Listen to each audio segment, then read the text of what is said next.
Hi, everyone. Welcome to week 2 of History 311 Online. By now, you should have gotten your feet wet with the Canvas online course format and completed the first of our course assignments, the syllabus quiz and the discussion post introduction assignment.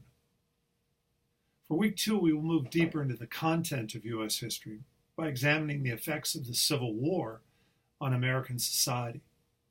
The Civil War years, 1861 to 1865, and the experiences they engendered are fundamental to the American history that follows and the character of our nation still today. As you'll learn this week, even core values are subject to enormous conflicts in the vortex of history, and how we as Americans confronted each other in the Civil War has gone a long way toward defining who we are ever since. And that's the point about war this semester. Whenever the American people have gone to war, the experience has itself changed our country in profound ways, far beyond the patriotic slogans of posters and bumper stickers, even in our own time, whether it be the flying of a Confederate battle flag or the uproar over the removal of Confederate statues. The Civil War has remained a political and cultural touchstone for how modern Americans not only perceive the past, but perceive each other as well. Sometimes historical subjects and historical memories become hijacked, and I want you to think about how our country's misremembering of the Civil War, especially the tendency to sentimentalize and romanticize it, have contributed to conflicts in our own time. On its own terms, the Civil War represented the tragic failure of the more perfect union, which the Founding Fathers had established after the American Revolution as a central goal. As Americans slaughtered Americans on American soil, and more than half a million Americans died as a result of the war. Yet paradoxically, the Civil War's destruction also affirmed the founders' promise of liberty and equality among citizens by destroying slavery, an institution that existed for more than 200 years in America. The Civil War opened, therefore, a new chapter in America's history, with a new possibility for liberty and equality on a greater scale than ever before.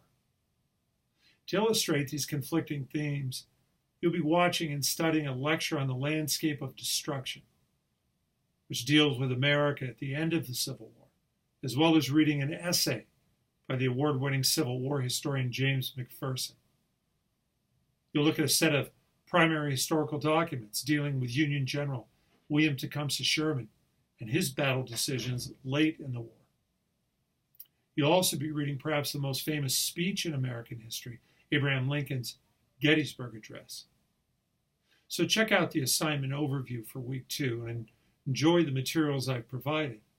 I myself enjoyed reading your introductory discussion post from last week, and I wasn't surprised to see that many of you expressed some anxiety about taking a history course online. I understand that, but I also hope you'll begin to see that the history we study this semester invites you to participate in the framing of our past. I'm not interested in slamming you with endless information, but I do want you to make thoughtful decisions about our past, find connections with our present, and advance your own understanding of who you are as a result. Be sure to contact me with your questions or concerns.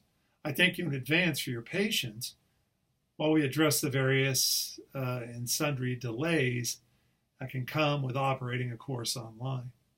I will try to grade your various assignments in a timely fashion and post scores to your gradebook, but the business of grading is labor intensive and time consuming.